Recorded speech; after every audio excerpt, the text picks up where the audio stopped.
사람들은 나를 살인자의 딸이라고 부른다. 내가 아무리 조용히 살아도 다른 이름으로 새겨도 그 낙인은 결코 지워지지 않았다. 하지만 나는 안다. 그날 그 선택이 없었다면 우린 모두 죽었을 거라는 걸. 나는 어려서부터 문소리에 예민했다.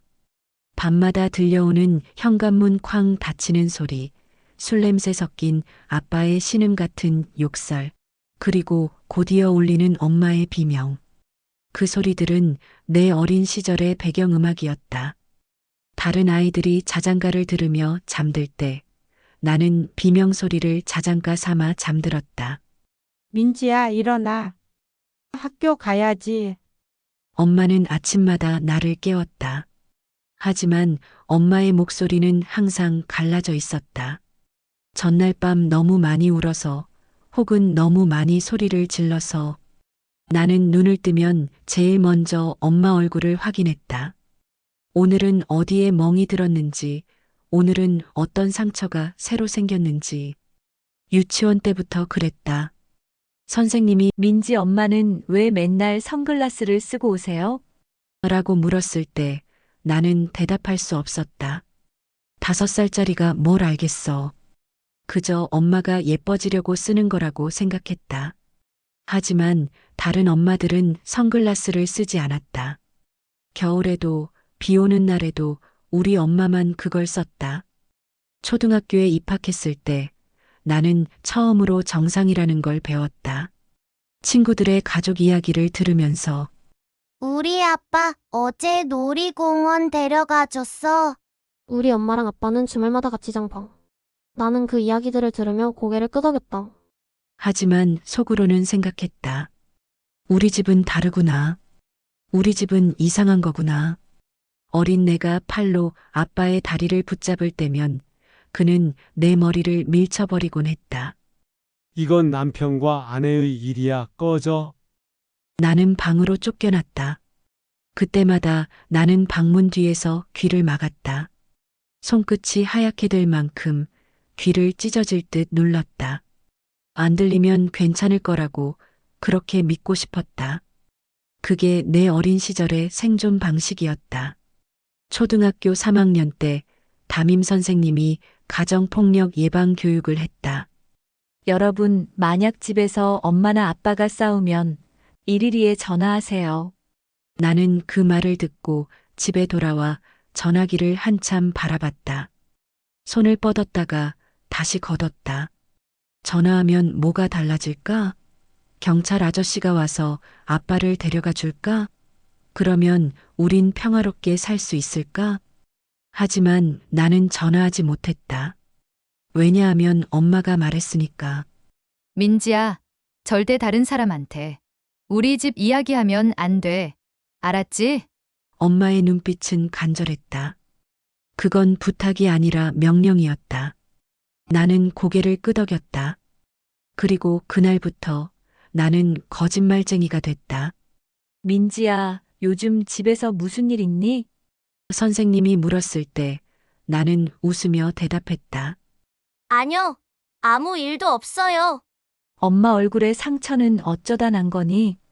아, 그거요? 엄마가 문에 부딪혔대요. 거짓말은 쉬웠다. 진실보다 훨씬 쉬웠다. 진실은 말하는 순간 모든 게 무너질 것 같았으니까. 아빠는 한때 교사였다. 중학교에서 수학을 가르쳤다. 학생들 사이에서는 무서운 선생님으로 유명했다고 들었다. 하지만 학교에서 폭행 문제로 쫓겨나면서 그의 분노는 온전히 집으로 향했다. 일자리를 잃은 아빠는 매일 술을 마셨다. 아침부터 마시고 점심에도 마시고 저녁엔 더 많이 마셨다. 다 너희들 때문이야. 내가 왜 이 지랄을 하고 사는지 알아? 아빠는 그렇게 말하며 엄마를 때렸다. 나는 그 말을 듣고 생각했다. 그럼 우리가 없으면 아빠는 행복할까? 엄마와 내가 사라지면 아빠는 술을 안 마실까?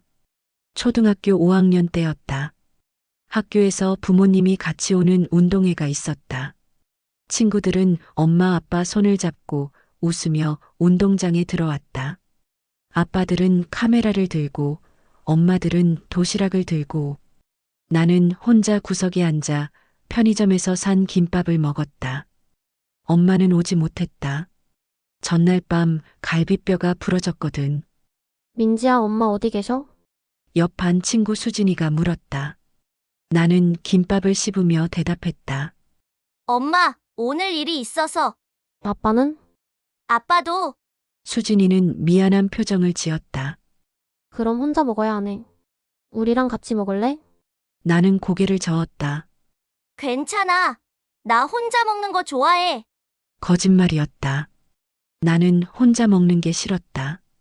친구들처럼 가족이랑 웃으며 밥 먹고 싶었다. 하지만 나는 그럴 수 없었다. 우리 가족은 다르니까. 담임 선생님이 다가와 물었다. 민지야, 부모님은? 나는 웃으며 대답했다. 엄마가 아파서요. 선생님은 안쓰러운 표정을 지었지만 아무것도 묻지 않았다. 모두가 그랬다. 다들 알면서도 모른 척했다. 그게 더 편했으니까. 귀찮은 일에 휘말리고 싶지 않았으니까. 그날 집에 돌아가는 길 나는 처음으로 생각했다. 어른들은 아무도 날 구해주지 않는구나. 운동회가 끝나고 집에 들어갔을 때 엄마는 소파에 누워 있었다. 민지야, 미안해. 엄마가 못 가서. 나는 가방을 던지고 엄마 옆에 앉았다. 괜찮아. 엄마. 재미없었어. 어차피. 그날 밤 나는 이불을 뒤집어 쓰고 울었다. 소리 내지 않고 조용히. 엄마가 들으면 안 되니까. 엄마는 이미 충분히 아프니까. 중학교에 올라가서 나는 처음으로 가출을 생각했다. 친구 지혜네 집에 놀러 갔을 때였다. 지혜 아빠가 문을 열어주며 웃었다. 어서 와, 민지야. 지혜가 내 이야기 많이 하더라. 집안에선 따뜻한 저녁 냄새가 났다. 지혜 엄마가 앞치마를 두르고 나왔다. 밥 먹고 가렴. 어차피 많이 했어. 그날 저녁 나는 평범한 가족의 식탁이 얼마나 평화로운지 처음 알았다. 아빠는 농담을 하고 엄마는 웃고 지혜는 투덜대고 그 모습이 너무 부러워서 눈물이 날 것 같았다. 집에 돌아가기 싫었다. 여기 있고 싶었다. 하지만 10시가 되자 나는 일어나야 했다. 이제 가봐야 해요. 엄마가 걱정하실 거예요. 지혜 아빠가 차로 집 앞까지 데려다 줬다. 조심히 들어가고 또 놀러와. 나는 고개를 끄덕이고 집 안으로 들어갔다. 현관문을 여는 순간 나는 알았다. 오늘도 똑같구나. 집안은 난장판이었다. 깨진 그릇, 엎질러진 음식, 그리고 구석에 웅크린 엄마. 아빠는 소파에서 코를 골며 자고 있었다. 나는 조용히 청소를 시작했다. 13살의 내가 할 수 있는 건 그것뿐이었다. 고등학교 1학년 여름이었다. 그날은 유난히 더웠다. 에어컨조차 없던 좁은 집에서 엄마는 땀에 젖은 앞치마를 메고 있었다. 아빠가 들어왔다. 손엔 술병, 눈엔 붉은 실핏줄. 밥은 또 국에 물 말았냐? 그 말 한마디에 밥상이 뒤집혔다. 국물이 내 다리에 튀었다. 뜨거웠다. 살이 익는 느낌이었다. 엄마가 나를 감쌌고 그 손등에 식칼이 떨어졌다. 엄마, 내가 소리쳤다. 피가 흘렀다. 엄마 손에서 빨간 피가 뚝뚝 떨어졌다. 하지만 엄마는 나를 꼭 안고만 있었다. 괜찮아, 민지야. 괜찮아. 괜찮을 리 없었다. 엄마 손은 떨리고 있었고 나는 엄마 품에서 아빠를 쳐다봤다. 그날 나는 처음으로 죽이고 싶다는 생각을 했다. 누구를? 아빠를. 누가? 나라도. 손에 잡히는 게 있다면 뭐든 들고 그 사람 머리를 내리치고 싶었다. 그게 얼마나 끔찍한 생각인지 알았다. 하지만 그 생각이 들었다는 게 더 끔찍했다. 며칠 뒤 나는 혼자 경찰서에 갔다. 엄마 몰래 휴대폰으로 찍어둔 엄마 사진을 들고 멍투성이인 얼굴, 부은 눈, 갈라진 입술. 경찰관은 사진을 보더니 한숨을 쉬었다. 학생, 이거 본인이 직접 와야 해요. 그리고 이혼 소송을 먼저 진행하셔야 하고. 나는 되물었다. 엄마가 죽으면 그때 와야 하나요? 경찰관은 난처한 표정을 지었다. 우린 법대로 할 수밖에 없어요. 가정 문제는 복잡해서. 복잡한 게 뭐예요? 사람이 맡고 있는데요. 그래도 가족 간의 일이라. 나는 그날 경찰서를 나오며 깨달았다. 법은 살아있는 사람을 지키지 않는다는 걸. 법은 죽은 뒤에야 움직인다는 걸. 예방은 없고 사후 처리만 있다는 걸. 집으로 걸어가는 길에 나는 편의점에 들렀다.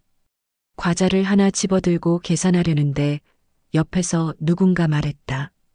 민지야, 돌아보니 중학교 때 담임이셨던 김 선생님이었다. 어머, 많이 컸네. 잘 지내니? 나는 웃으며 대답했다. 네, 잘 지내요. 선생님은 내 얼굴을 유심히 보더니 물었다. 집에서 괜찮아? 엄마는? 네, 다 괜찮아요. 거짓말. 또 거짓말. 하지만 선생님은 더 이상 묻지 않았다. 그래, 힘내. 공부 열심히 하고. 그 순간 나는 알았다. 어른들은 진짜 알고 싶어 하지 않는다는 걸. 괜찮다고 하면 그냥 믿어버리는 게 편하다는 걸. 책임지기 싫다는 걸. 엄마는 맞을 때마다 괜찮아라고 했다. 병원에 갈 때마다 넘어졌어요 라고 했다. 경찰이 와도 별일 아니에요 라고 했다. 이웃들이 신고를 해서 경찰이 몇 번 왔었다. 하지만 매번 똑같았다. 부인 괜찮으십니까? 네. 그냥 부부싸움이었어요. 신고가 들어와서 왔는데 정말 괜찮으신 거죠? 네. 죄송해요. 소란 피워서. 경찰은 아빠를 쳐다봤다. 아빠는 멀쩡한 얼굴로 말했다. 술 좀 먹고 실수했습니다. 앞으론 조심하겠습니다. 경찰이 가고 나면 더 심해졌다. 인연이 경찰을 불렀어? 꼴 불견이네. 엄마는 맞으면서도 나를 방으로 밀어 넣었다. 민지야, 방문 잠그고 나오지 마. 나는 방 안에서 벽에 귀를 대고 들었다. 엄마의 신음, 아빠의 욕설, 무언가 깨지는 소리. 그런데 어느 날 밤 처음으로 엄마가 내 앞에서 울었다. 아빠가 술 먹고 나간 새벽, 엄마는 내 방으로 들어왔다. 얼굴은 부어 있었고 눈은 멍들어 있었다. 민지야, 이제 더는 못하겠다. 그 말엔 공기가 달라져 있었다. 희생이 아니라 결심이었다. 엄마가 저 사람한테서 널 구할게. 나는 엄마를 안았다. 엄마, 우리 도망가요. 멀리. 엄마는 고개를 저었다. 안 돼. 그 사람은 끝까지 쫓아올 거야. 어디를 가든. 그럼 어떻게 해요? 엄마는 대답하지 않았다. 하지만 엄마 눈빛에서 나는 뭔가를 읽었다. 그건 포기가 아니었다. 그건 계획이었다. 며칠 뒤 나는 엄마 방 서랍을 정리하다가 노트를 발견했다. 검은색 노트. 거기엔 날짜와 함께 아빠가 한 일들이 빼곡히 적혀 있었다. 2007년 3월 12일 갈비뼈 골절. 병원 진단서 첨부. 2009년 6월 5일 왼팔 탈골. 사진 있음. 2011년 11월 28일 얼굴 전치 3주. 폴라로이드 사진 붙임. 2013년 4월 3일 왼쪽 손목 골절. 진단서. 2015년 8월 19일 복부 타박상. 사진. 그 기록은 15년치였다. 나는 떨리는 손으로 노트를 덮었다. 엄마는 증거를 모으고 있었다. 살기 위해서가 아니라 끝낼 준비를 하고 있었던 거였다.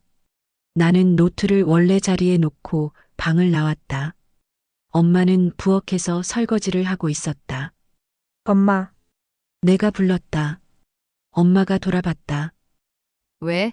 아무것도 아니야. 그냥. 나는 엄마를 안았다. 엄마는 깜짝 놀라더니 나를 꽉 안아줬다. 민지야, 사랑해. 나도 사랑해, 엄마. 그날 밤 나는 일기장에 썼다. 엄마는 끝낼 준비를 하고 있다. 나는 그게 무엇이든 엄마 편이다.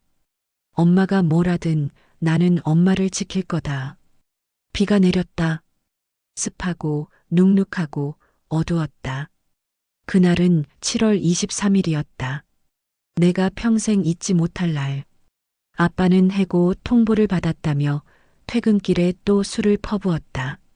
소주 2병을 손에 들고 비틀거리며 들어왔다. 이게 다 내 탓이야. 너 같은 년이랑 살아서 이 모양이지. 엄마의 뺨에 손자국이 새겨졌다. 그는 냄비를 던졌다. 나는 소리쳤다. 그만해요. 아빠가 나를 돌아봤다. 너도 닥쳐. 내가 뭔데?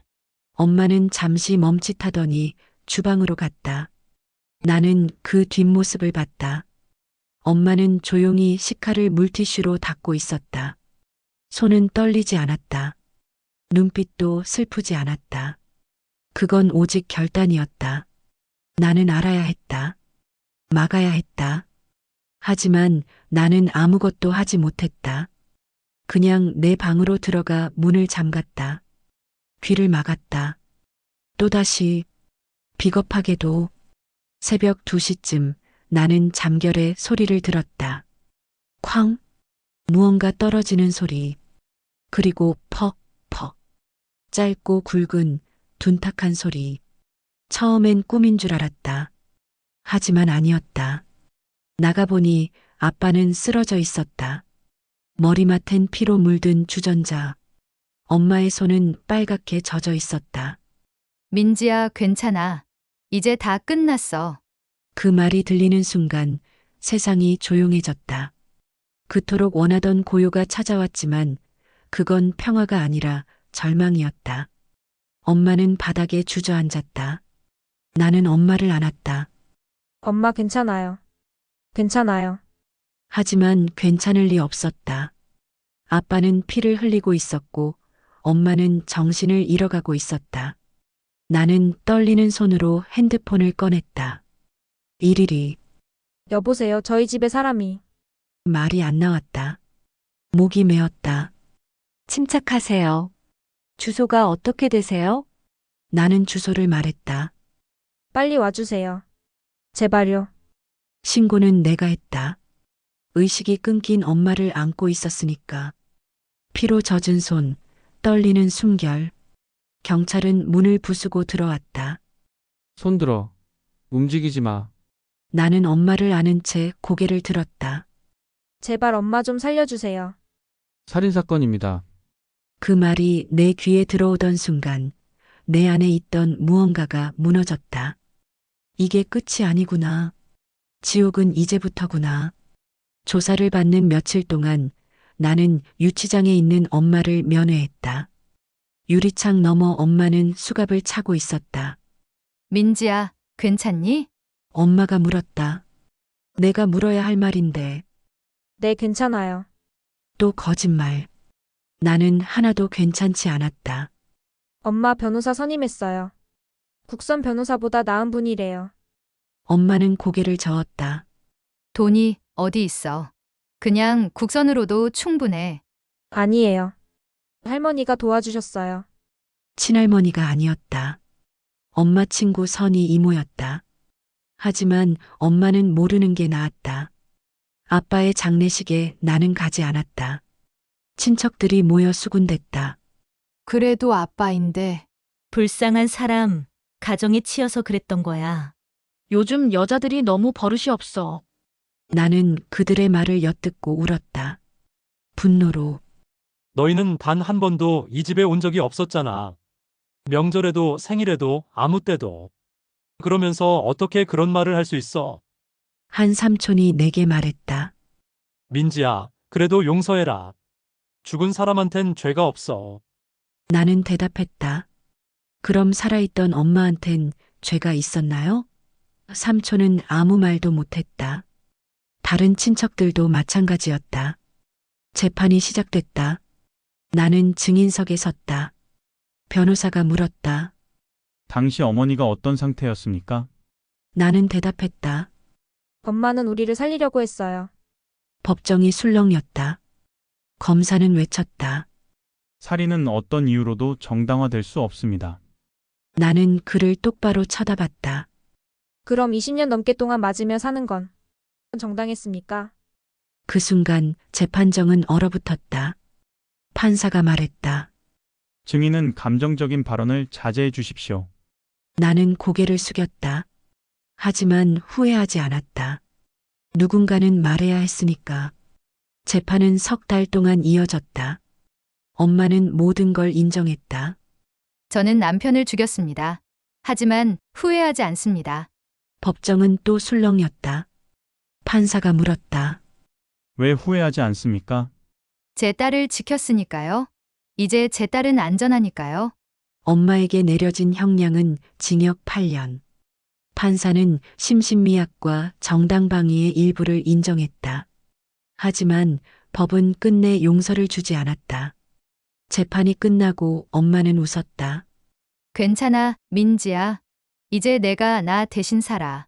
그 웃음은 이상할 만큼 평온했다. 마치 오랜 폭풍 뒤의 바다처럼. 나는 엄마 손을 잡았다. 유리창이 가로막고 있어서 닿을 순 없었지만 나는 손을 유리에 댔다. 엄마도 그렇게 했다. 엄마 기다릴게요. 8년이든 10년이든. 아니야, 민지야. 넌 기다리지 마. 내 인생을 살아. 엄마는 교도관에게 끌려가기 전 마지막으로 말했다. 행복해라. 그게 엄마 소원이야. 천면의 날은 판결이 나고 한 달 뒤였다. 나는 교도소 면회실에 앉아 엄마를 기다렸다. 문이 열리고 엄마가 들어왔다. 죄수복을 입은 엄마. 하지만 뭔가 달랐다. 엄마는 살이 쪘다. 얼굴에 멍도 없었다. 눈빛도 달랐다. 여기선 아무도 날 안 때려. 엄마가 웃으며 말했다. 나는 그 순간 깨달았다. 엄마에게 감옥은 처음으로 찾아온 안전한 집이었다는 걸. 민지야, 나 여기서 검정고시 공부하고 있어. 나중에 나가면 뭐라도 해볼게. 엄마는 희망을 말했다. 고등학교도 제대로 못 나온 엄마가 지금 공부를 한다고. 미용 자격증도 따려고. 나가면 미용실에서 일할 수 있을 것 같아. 나는 고개를 끄덕였다. 그래, 엄마. 이제 시작이야. 엄마는 내 얼굴을 유심히 봤다. 민지야, 너 밥 잘 먹고 있니? 얼굴이 좀 상한 것 같은데. 잘 먹고 있어요. 걱정 마요. 또 거짓말이었다. 나는 제대로 먹지 못했다. 집에 혼자 있으면 밥을 차릴 기력이 없었다. 편의점 도시락으로 때우거나 그냥 굶었다. 하지만 엄마는 모르는 게 나았다. 엄마에겐 걱정거리를 더 주고 싶지 않았다. 고등학교 3학년이 되었다.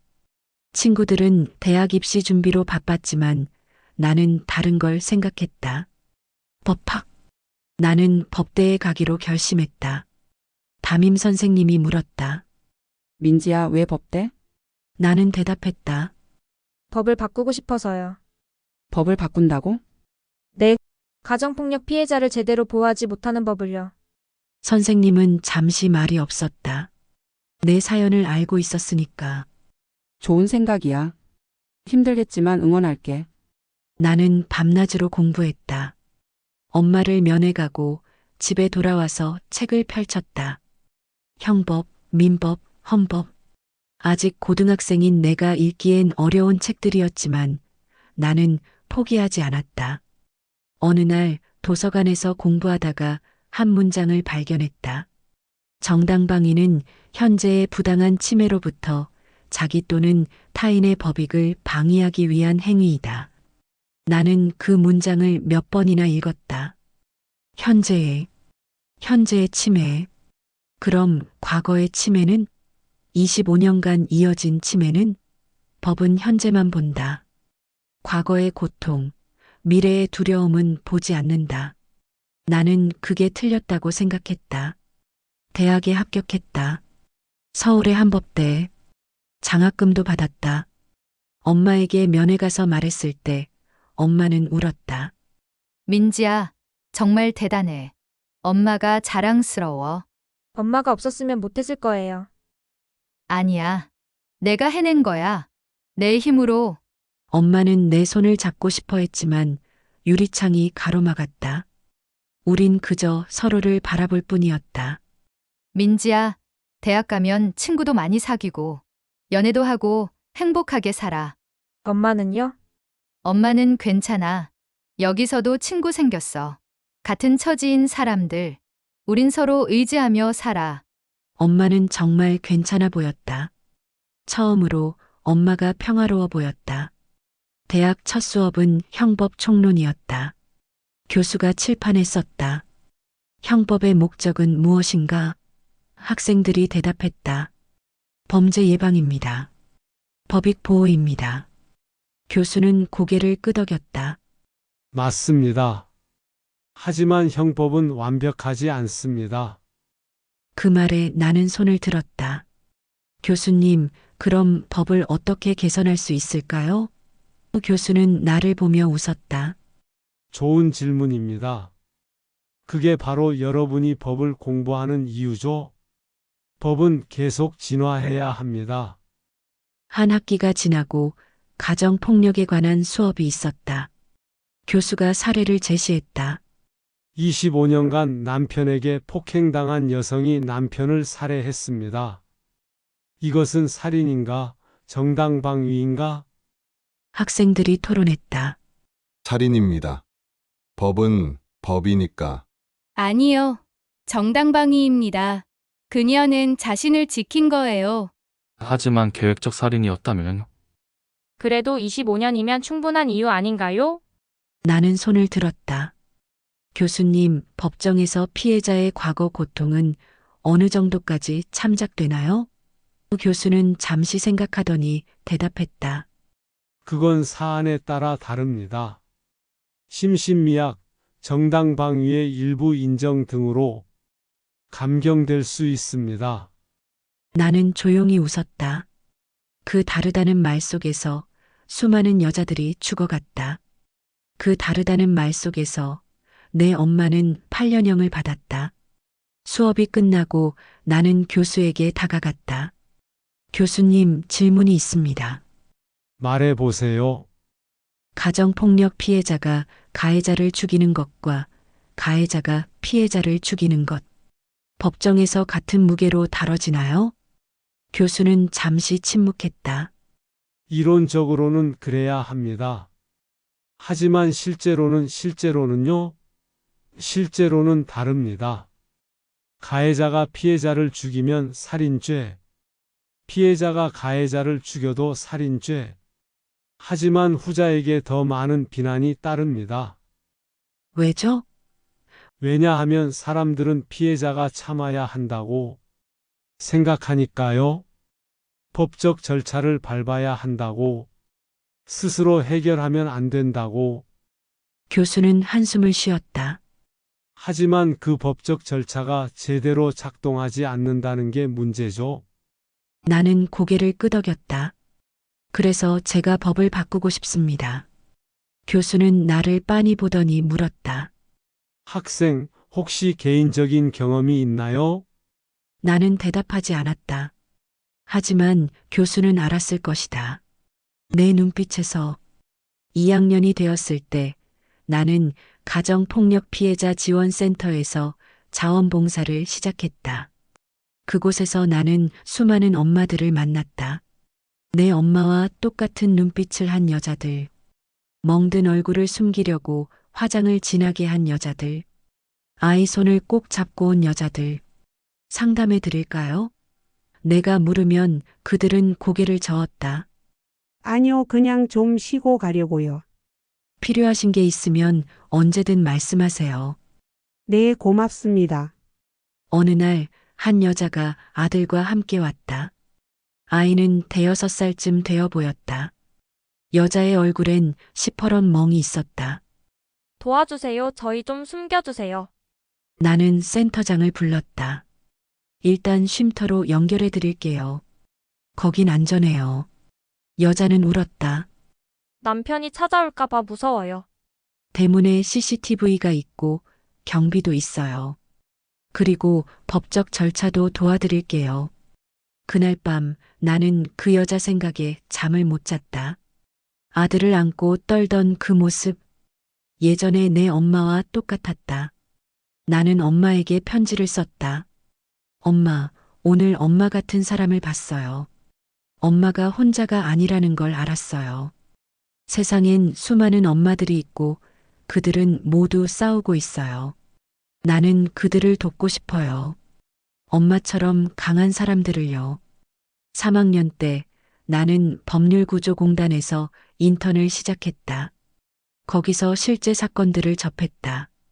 이혼 소송, 가정폭력 고소, 양육권 분쟁, 그리고 살인 사건. 어느 날 한 사건 파일을 받았다. 30대 여성이 남편을 살해한 사건. 나는 파일을 읽으며 눈물을 흘렸다. 내 엄마 이야기와 똑같았다. 15년간의 폭력, 수차례의 신고, 그리고 결국 살인. 이 사람 변호 맡으실 건가요? 내가 변호사에게 물었다. 응, 맡을 생각이야. 하지만 쉽지 않을 거야. 계획적 살인이거든. 그래도 해야죠. 이 사람을 도와야 해요. 변호사는 나를 보며 물었다. 민지 씨 왜 이렇게 열심히 해? 저도 비슷한 경험이 있어서요. 그래서 법을 공부하는 거구나. 나는 고개를 끄덕였다. 네. 이런 사람들을 돕고 싶어요. 재판 방청을 갔다. 피고인은 수갑을 차고 있었다. 얼굴은 헬쑥했고 눈은 풀려 있었다. 검사가 말했다. 피고인은 잔혹하게 피해자를 살해했습니다. 변호사가 반박했다. 피고인은 15년간 지속적인 폭행을 당했습니다. 이것은 정당방위입니다. 판사가 물었다. 하지만 피해자가 자고 있을 때 범행을 저질렀다는데 이것이 어떻게 정당방위입니까? 법정은 조용해졌다. 변호사는 대답했다. 판사님, 가정폭력은 24시간 지속되는 공포입니다. 가해자가 자고 있을 때조차 피해자는 언제 폭력이 다시 시작될지 모릅니다. 이것은 현재 진행형 침해입니다. 나는 그 말에 고개를 끄덕였다. 맞아. 그게 맞아. 엄마도 그랬어. 아빠가 자고 있을 때조차 엄마는 긴장하고 있었어. 언제 깨어나 또 때릴지 몰라서. 하지만 판사는 인정하지 않았다. 정당방위는 현재의 급박한 침해에 대한 것입니다. 피해자가 수면 중일 때는 급박성이 인정되지 않습니다. 결국 그 여성도 징역 10년을 선고받았다. 나는 법정을 나오며 울었다. 왜 법은 이렇게 차가울까? 왜 법은 피해자의 공포를 이해하지 못할까? 4학년이 되었을 때 나는 졸업 논문 주제를 정했다. 가정폭력 피해자의 정당방위 인정 범위 확대에 관한 연구. 교수는 고개를 저었다. 어려운 주제야. 법리적으로 많은 논쟁이 있어?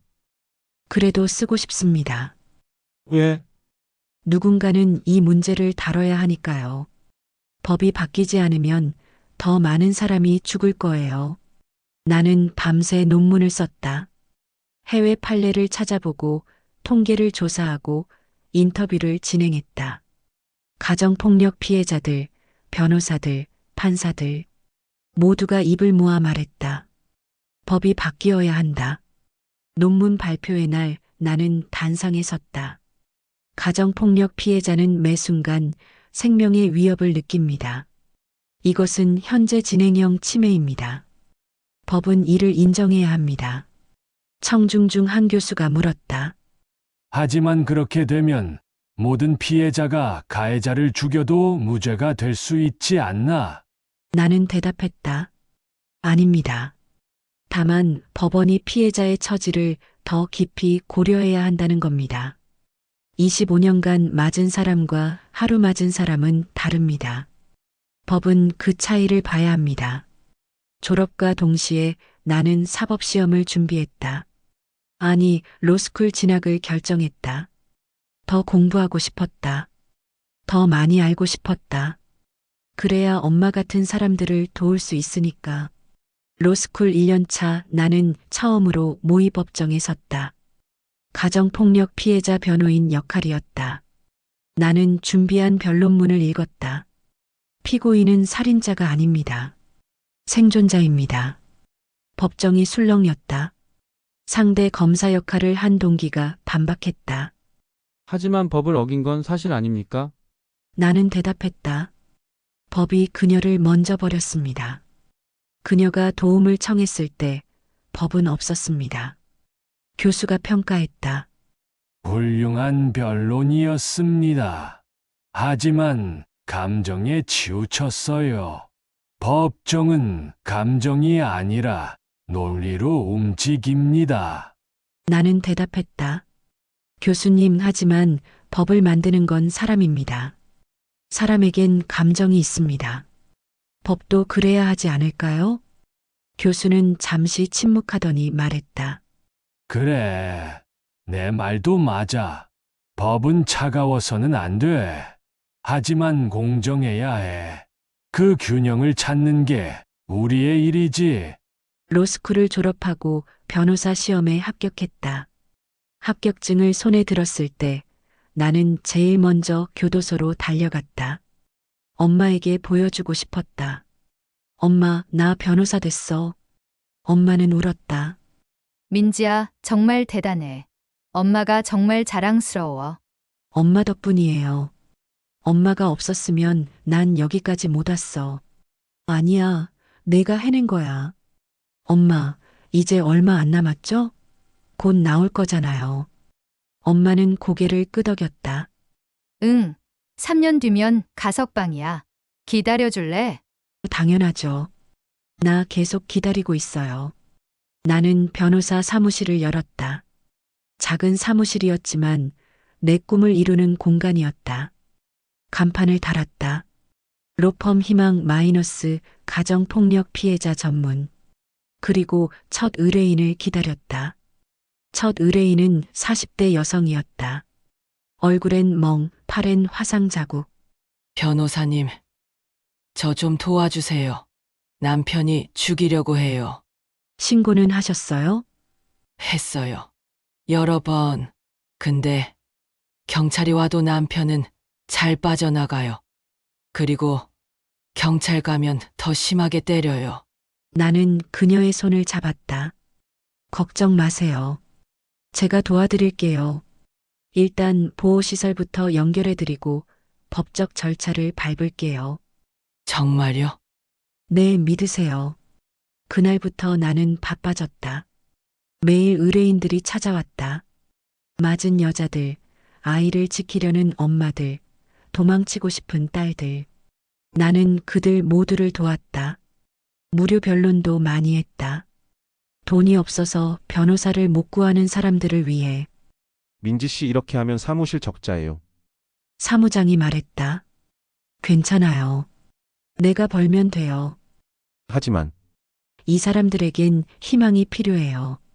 돈보다 중요한 거예요. 몇 년이 흘렀다.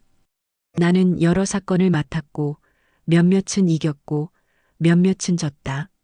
하지만 포기하지 않았다. 매번 법정에 설 때마다 나는 엄마를 생각했다. 엄마가 법정에 섰을 때 혼자였던 그 순간을. 어느 날 한 의뢰인이 판결을 받았다. 징역 5년. 남편을 칼로 찔렀던 여자였다. 나는 정당방위를 주장했지만 법원은 인정하지 않았다. 변호사님, 제가 감옥 가는 건 괜찮아요. 대신 제 딸만 안전하면 돼요. 그 말을 듣고 나는 울었다. 엄마도 똑같이 말했었다. 민지만 안전하면 돼. 왜 엄마들은 자신을 희생할까? 왜 법은 그들을 지키지 못할까? 엄마가 출소하는 날 나는 교도소 앞에서 기다렸다. 문이 열리고 엄마가 나왔다. 7년. 가석방으로 1년 일찍 나왔다. 민지야. 엄마. 우리는 서로를 안았다. 처음으로 유리창 없이. 엄마, 보고 싶었어요. 나도 정말 보고 싶었어. 우리는 한참을 울었다. 기쁨의 눈물이었다. 엄마, 이제 뭐 하고 싶어요? 글쎄, 일단 맛있는 거 먹고 싶어. 나는 웃었다. 그래요, 먹으러 가요. 엄마가 좋아하는 거. 우리는 식당에 갔다. 엄마가 좋아하던 된장찌개집. 여기 아직 있네? 엄마가 웃었다. 응. 나 교도소에서 계속 이 맛 생각했어. 우리는 밥을 먹으며 이야기했다. 그동안의 일들, 앞으로의 계획. 민지야, 나 미용실에서 일해 보려고. 자격증 땄거든. 진짜요? 대단해요, 엄마. 너도 대단해. 변호사 되었네. 엄마 덕분이에요. 아니야, 내가 해낸 거야. 엄마는 내 손을 잡았다. 민지야, 이제 행복하자. 우리 이제 행복할 자격 있어. 나는 고개를 끄덕였다. 네, 엄마. 이제 시작이에요. 그날 밤 우리는 새로 구한 작은 아파트로 갔다. 방 2개, 거실 하나. 크진 않지만 우리에겐 충분했다. 엄마, 여기가 우리 집이에요. 엄마는 집안을 둘러봤다. 예쁘다. 정말 예쁘다. 엄마 방은 여기고 내 방은 저기예요. 거실엔 소파도 있어요. 민지야, 너무 고마워. 이런 집을 준비해줘서. 당연한 거예요. 엄마는 이제 안전해요. 여기선 아무도 엄마를 못 때려요. 그날 밤 나는 엄마가 잠드는 소리를 들었다. 편안한 숨소리. 악몽에 시달리지 않는 평화로운 잠. 나는 내 방에 누워 천장을 바라봤다. 우리가 여기까지 왔구나. 다음 날 엄마는 미용실 면접을 봤다. 동네 작은 미용실이었다. 사장님은 엄마 이력을 보더니 고개를 끄덕였다. 자격증도 있으시고 좋네요. 언제부터 나오실 수 있어요? 내일부터라도요. 그럼 내일부터 출근하세요. 아, 그리고 사장님이 잠시 망설이더니 물었다. 혹시 전에 무슨 일 하셨어요? 이력서에 공백이 좀 있는데. 엄마는 숨을 들이쉬었다. 제가 사정이 있어서 일을 못했어요. 나는 엄마 손을 잡았다. 엄마는 나를 보고 용기를 냈다. 교도소에 있었어요. 가정폭력으로. 사장님의 표정이 굳었다. 나는 끼어들었다. 제 엄마는 저를 지키기 위해 싸웠어요. 잘못한 게 아니에요. 사장님은 잠시 침묵하더니 말했다. 알겠어요. 과거는 과거고 지금이 중요하죠. 내일부터 출근하세요. 엄마는 고개를 숙여 인사했다. 감사합니다. 정말 감사합니다. 미용실을 나오며 엄마가 말했다. 민지야, 세상이 달라졌어. 예전 같았으면 바로 거절당했을 텐데. 세상이 조금씩 바뀌고 있어요, 엄마. 우리가 바꾸고 있어요. 엄마는 미용실에서 열심히 일했다. 손님들은 엄마를 좋아했다. 이 선생님 손은 참 부드러워요. 머리도 잘 감겨요. 엄마는 웃으며 일했다. 처음으로 자신의 일을 하고 자신의 돈을 버는 것. 몇 달이 지나고 단골 손님이 생겼다. 한 중년 여성이 매주 와서 머리를 했다. 이 선생님, 솜씨 좋아요. 맨날 여기만 올래요. 어느 날 그 손님이 엄마에게 물었다. 선생님, 혹시 결혼하셨어요? 엄마는 잠시 멈칫했다. 아니요, 혼자 살아요? 아, 그러세요? 저도 혼자예요. 이혼했거든요. 그러시구나. 선생님도 힘든 일 있으셨죠? 눈빛에서 보여요. 엄마는 손님을 거울로 바라봤다. 네, 있었어요. 하지만 이제 괜찮아요.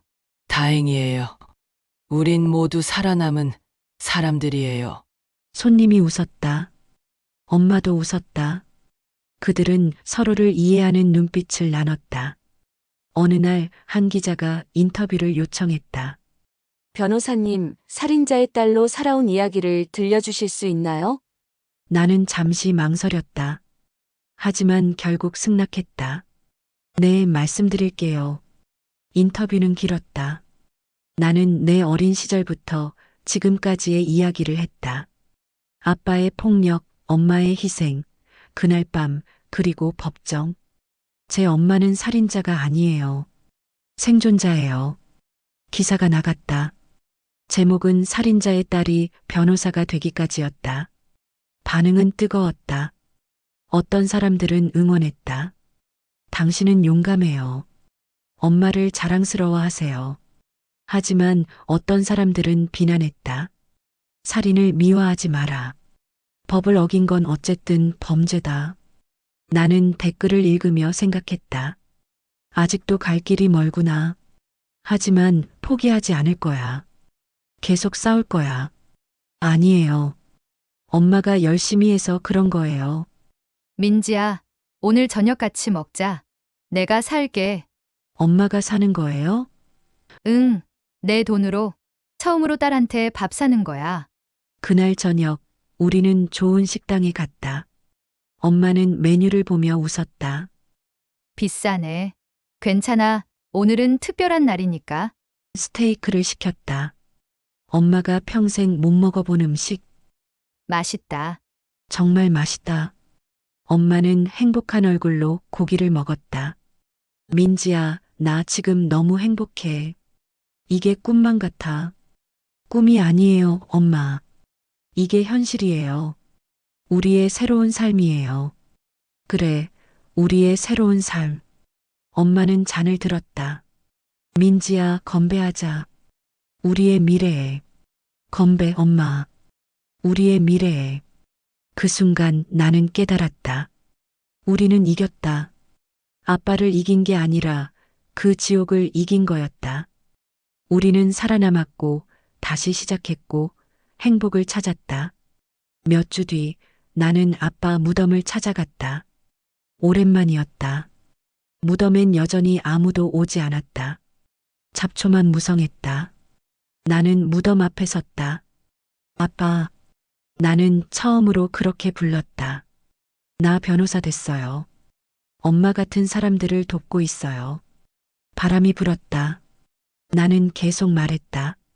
아빠가 우리한테 한 짓은 절대 용서 못해요.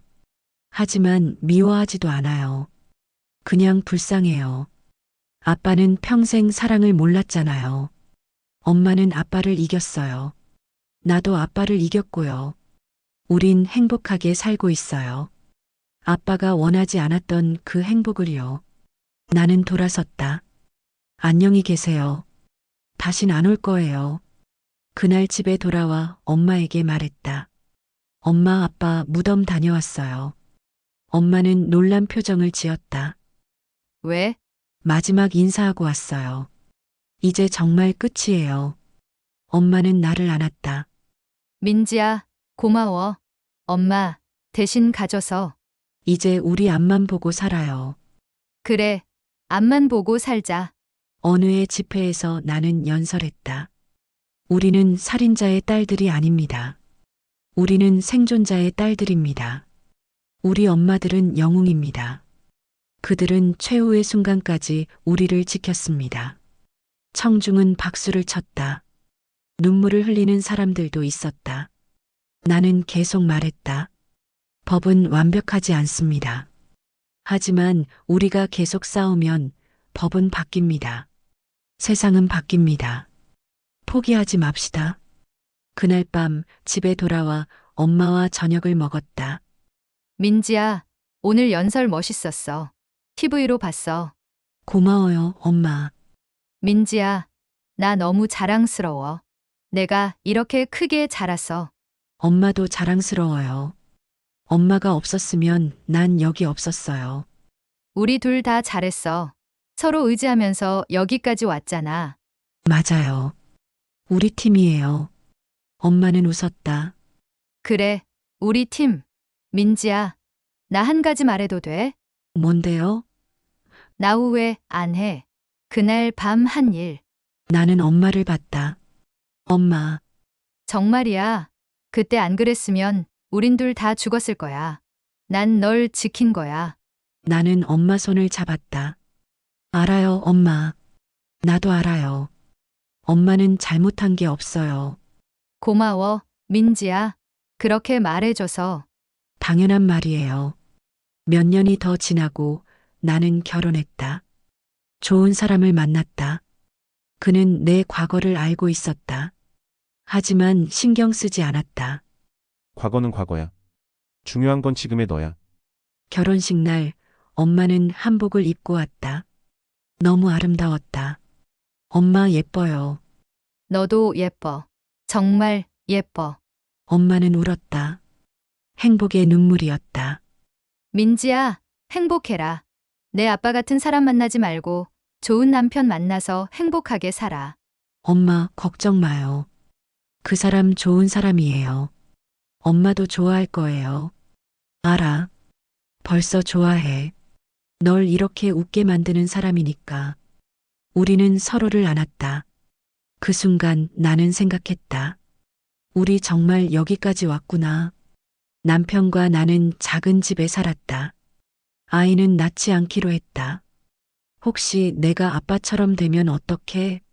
내가 물었을 때 남편은 말했다. 너는 아니야. 넌 다른 사람이야. 하지만 나는 두려웠다. 폭력이 유전되는 건 아닐까? 내 안에도 그 분노가 있는 건 아닐까? 남편은 나를 안았다. 괜찮아. 우리 둘이 조심하면 돼. 그리고 너는 이미 그 사슬을 끊었어. 끊었어? 그래. 내 엄마가 널 지킨 것처럼 넌 다른 사람들을 지키잖아. 그게 사슬을 끊는 거야. 남편의 말은 맞았다. 나는 더 이상 피해자가 아니었다. 생존자였고 투사였고 변화를 만드는 사람이었다. 지금 나는 40대다. 엄마는 60대. 우리는 여전히 함께 살진 않지만 매주 만난다. 밥도 먹고 차도 마시고 이야기도 나눈다. 평범한 모녀처럼. 민지야, 요즘 사무실은 어때? 바빠요. 의뢰인이 계속 늘어나요. 그래도 너무 무리하지 마. 건강이 제일 중요해. 알아요, 엄마. 민지야. 왜요? 고마워. 엄마랑 같이 살아남아줘서. 나는 엄마를 봤다. 엄마 얼굴엔 주름이 생겼지만 눈빛은 여전히 강했다. 나야말로 고마워요, 엄마. 나를 살려줘서. 우린 서로를 살렸어. 맞아요. 우리 팀이잖아요. 사람들은 여전히 나를 살인자의 딸이라고 부른다. 어떤 사람들은 동정하고 어떤 사람들은 비난한다. 하지만 나는 개의치 않는다. 나는 안다. 내 엄마는 살인자가 아니라 끝까지 싸운 사람이었다는 걸. 그리고 나는 그 폭력의 대물림을 끄는 사람이다. 아빠의 무덤엔 아직 아무도 가지 않는다. 그 위에 핀 잡초를 보며 한때는 내가 속삭였다. 엄마는 당신을 이겼어. 하지만 이제는 더 이상 가지 않는다. 그럴 필요가 없으니까. 승리는 그 무덤 앞에서 하는 게 아니었다. 승리는 매일 엄마와 내가 웃으며 밥을 먹을 때, 내가 의뢰인을 도울 때, 한 사람이라도 더 구해질 때, 그게 진짜 승리였다. 그게 내가 선택한 복수다. 살인자의 딸로 살아남은 나의 이름 없는 전쟁. 아니, 이제는 이름이 있다. 희망, 변화, 그리고 사랑. 밤이 깊었다. 나는 창문을 열고 밤하늘을 본다. 별들이 빛나고 있다.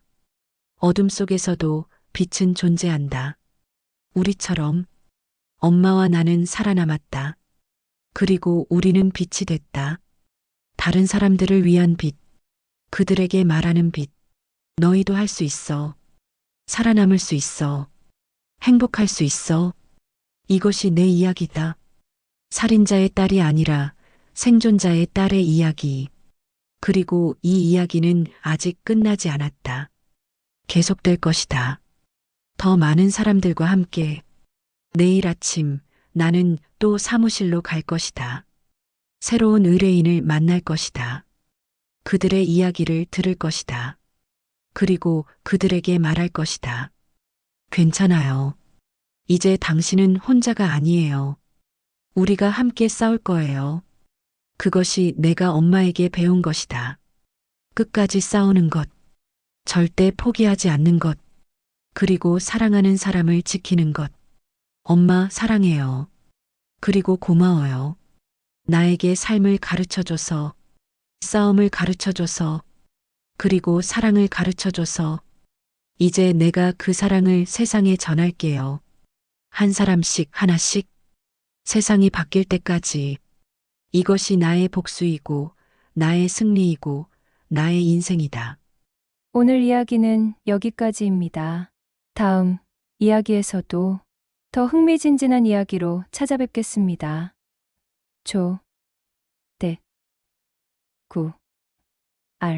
좋아요, 댓글, 구독, 알람은 더 많은 이야기 제작에 힘이 됩니다. 지금까지 사연당에서 전해드렸습니다. 감사합니다. 얼른 구독하셔서 새로 올라오는 글을 빠르게 알람 받아보세요.